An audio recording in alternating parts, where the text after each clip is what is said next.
जब लोग इलेक्ट्रिक कारों के बारे में सोचते हैं तो अक्सर टेस्ला का नाम दिमाग में आता है, फ्लैशी, फ्यूचरिस्टिक और एक सेलिब्रिटी सीईओ के लीडरशिप में। लेकिन आज इलेक्ट्रिक गाड़ियों का असली किंग BYD है।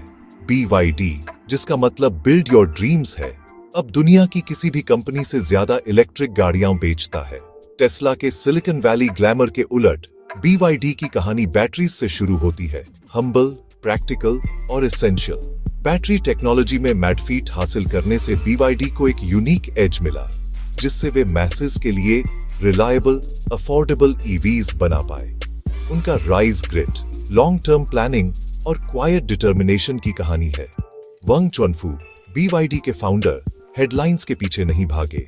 वे एक क्लीनर, ज्यादा एक्सेसिबल इलेक्ट्रिक फ्यूचर के पीछे भागे। उनका विजन, टेक्नोलॉजी बड़ी समस्याओं को सॉल्व करे, न सिर्फ अमीरों के लिए बल्कि लेसने लिए।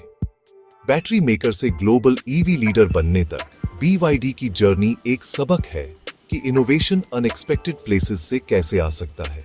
अगस्त 2025 तक ऑटोमोटिव वर्ल्ड अब वैसा नहीं दिखता जैसा एक दशक पहले दिखता था। इलेक्ट्रिक शिफ्ट किसी के भी अनुमान से ज्यादा तेजी से हो रहा है, जिसका लीडरशिप टेस्ला नहीं बल्कि शेंजन, चाइना का एक डिटरमिन्ड जायंट कर रहा है। BYD की कहानी हमें फेमिलियर नामों से आगे सीने और हमारी दुनिया को शेप करने वाली गहरी शक्तियों को सीने पर मजबूर करती है। सबसे बड़े रेवोल्यूशंस अक्सर क्वाइटली शुरू होते हैं, एक सिंपल आइडिया और रिलेंटलेस एग्जीक्यूशन के साथ। इलेक्ट्रिक व्हीकल्स का किंग वो नहीं है जो आप सोचते हैं, और ये सब कुछ बदल देता है। BYD की कहानी 1985 में शेंजन में वांग चुनफू के साथ शुरू हुई। एक युवा केमिस्ट जो एक गरीब किसान परिवार से थे। उन्होंने सिया की दुनिया पोर्टेबल हो रही है, मोबाइल फोन्स, लैपटॉप्स, कैमकॉर्डर्स, सभी को रिचार्जेबल बैटरीज की जरूरत थी। जापानीज जायंट्स का मार्केट पर दबदबा था, लेकिन वांग का मानना था कि वे सस्ती और उतनी ही अच्छी बैटरीज बना सकते हैं। $300,000 के लोन और 20 कर्मचारियों के साथ उन्होंने एक छोटे से वर्कशॉप में BYD की स्थापना की। वांग हैंड्स ऑन थे, अक्सर फैक्ट्री में सोते थे, मैन्युफैक्चरिंग को बेहतर बनाने और कॉस्ट्स कम करने के लिए ऑब्सेस्ड थे।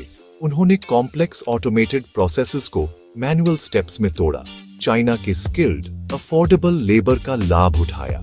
इस अप्रोच ने BYD को फ्लेक्सिबल बनाया और तेजी से स्केल करने में सक्षम बनाया। जल्द ही BYD थ्राइविंग रहा था, हाई क्वालिटी, अफोर्डेबल बैटरीज के लिए जाना जाता था। वांग का विजन प्रैक्टिकल था, एसेंशियल टेक्नोलॉजी पर एक सस्टेनेबल बिजनेस बनाना। उन्होंने BYD को हार्ड वर्क, एफिशिएंसी और कांस्टेंट इनोवेशन पर बनाया। ग्लोबल जायंट्स के साथ कंपीट करना मुश्किल था, लेकिन बैटरी मैन्युफैक्चरिंग में BYD की फाउंडेशन उसकी सबसे बड़ी एसेट बन गई। वांग सिर्फ बैटरीज नहीं बना रहे थे, वे एक्सपर्टाइज और इंडस्ट्रियल पावर बना रहे थे।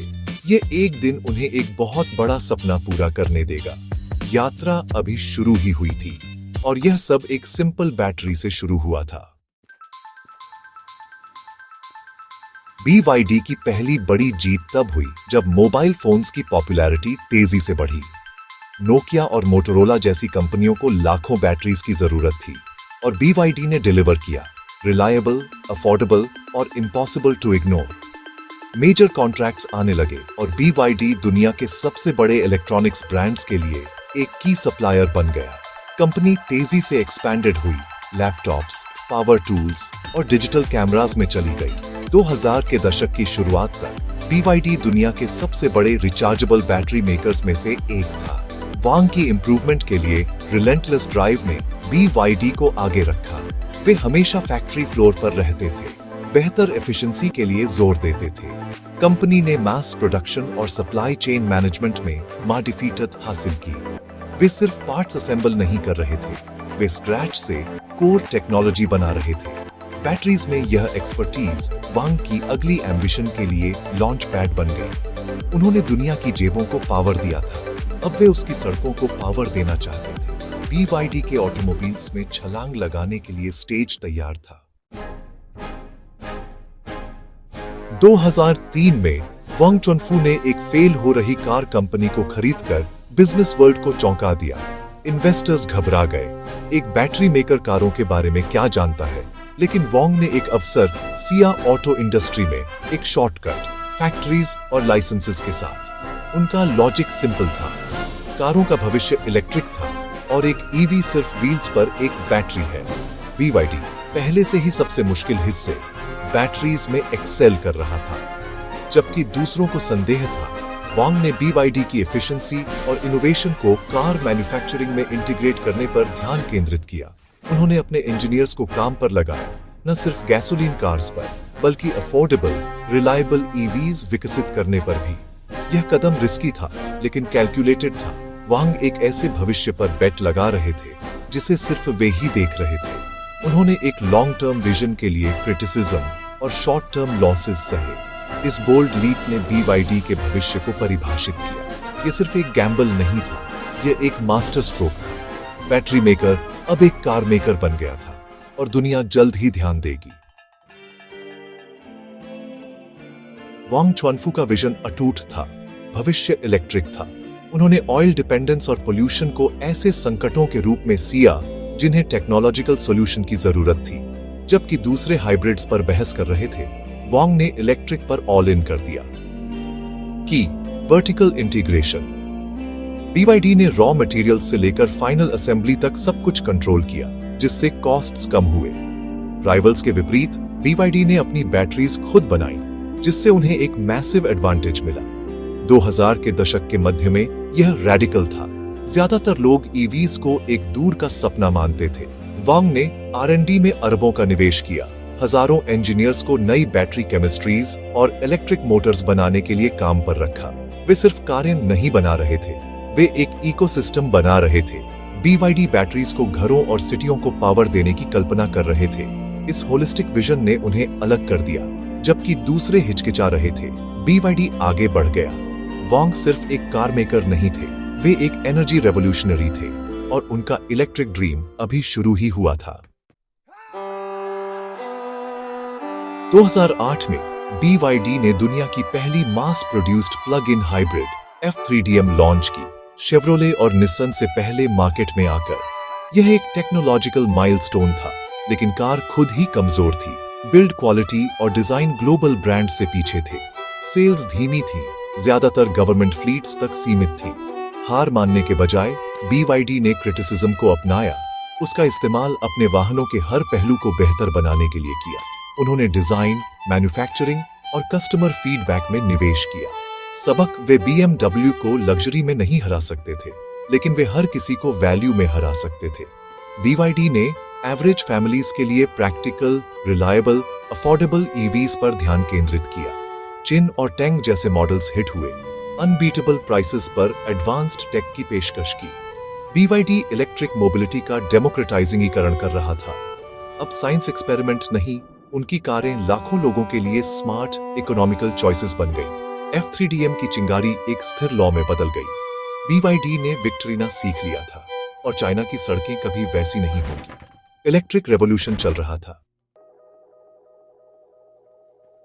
पैसेंजर कार्स को परफेक्ट करते हुए BYD को कमर्शियल व्हीकल्स, टैक्सीज और बसेस में बहुत सफलता मिली।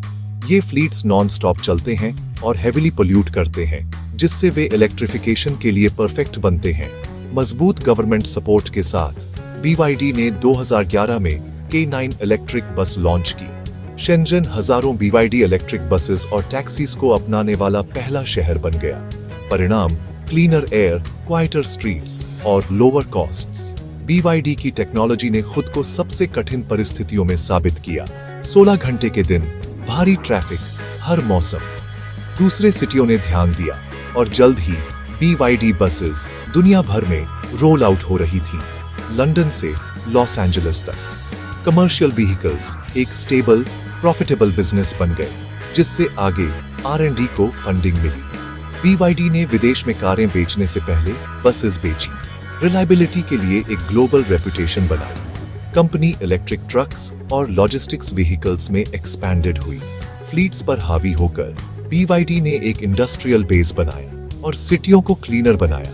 उनकी बसेस इलेक्ट्रिक फ्यूचर के लिए रोलिंग बिलबोर्ड्स बन गईं और दुनिया देख रही थी। 2008 में वॉरेन बफेट की बर्कशायर हैथवे ने BYD में 10% पार्ट्सदारी के लिए 230 मिलियन का निवेश किया। एक कम झात चीनी कंपनी के लिए यह एक गेम चेंजर था। चार्ली मंगर द्वारा समर्थित यह निवेश वांग चुआनफू के विजन और इंजीनियरिंग जीनियस में एक मैसिव वोट ऑफ कॉन्फिडेंस था। बफेट के समर्थन ने BYD को तुरंत ग्लोबल क्रेडिबिलिटी दी। अचानक वॉल स्ट्रीट और दुनिया ने ध्यान दिया। इस एंडोर्समेंट ने दरवाजे खोले, टैलेंट को आकर्षित किया और एक्सपेंशन को आसान बनाया। टाइमिंग परफेक्ट था। ग्लोबल फाइनेंशियल क्राइसिस के दौरान जब कैपिटल दुर्लभ था, बफेट के कैश ने BYD को अपने इलेक्ट्रिक फ्यूचर में निवेश जारी रखने के लिए stability the. Oracle of Omaha और शेंजन के केमिस्ट के बीच की साझेदारी अनलाइकली थी और ट्रांसफॉर्मेटिव। इसने BYD को नेशनल प्लेयर से ग्लोबल कंटेंडर बनने में मदद की और इसने साबित किया कि दुनिया इलेक्ट्रिक पर बेट लगाने के लिए तैयार थी। 2022 में BYD ने कुल इलेक्ट्रिफाइड व्हीकल सेल्स में टेस्ला को पीछे छोड़ दिया और 2023 के अंत तक इसने प्योर EV सेल्स में टेस्ला को पीछे छोड़ दिया। शेंजन के शांत बैटरी मेकर ने सिलिकॉन वैली के किंग को डिथ्रोन कर दिया था। BYD की जीत वॉल्यूम, अफोर्डेबिलिटी और वर्टिकल इंटीग्रेशन पर बनी थी, हाइप पर नहीं। अगस्त 2025 तक BYD एक ग्लोबल एम्पायर है। सील और डॉल्फिन जैसी स्टाइलिश टेक पैक्ड कारों को दुनिया भर में बेच रहा है। थाईलैंड, ब्राजील और हंगरी में फैक्ट्रीज इसकी ग्लोबल रीच को मजबूत करती है।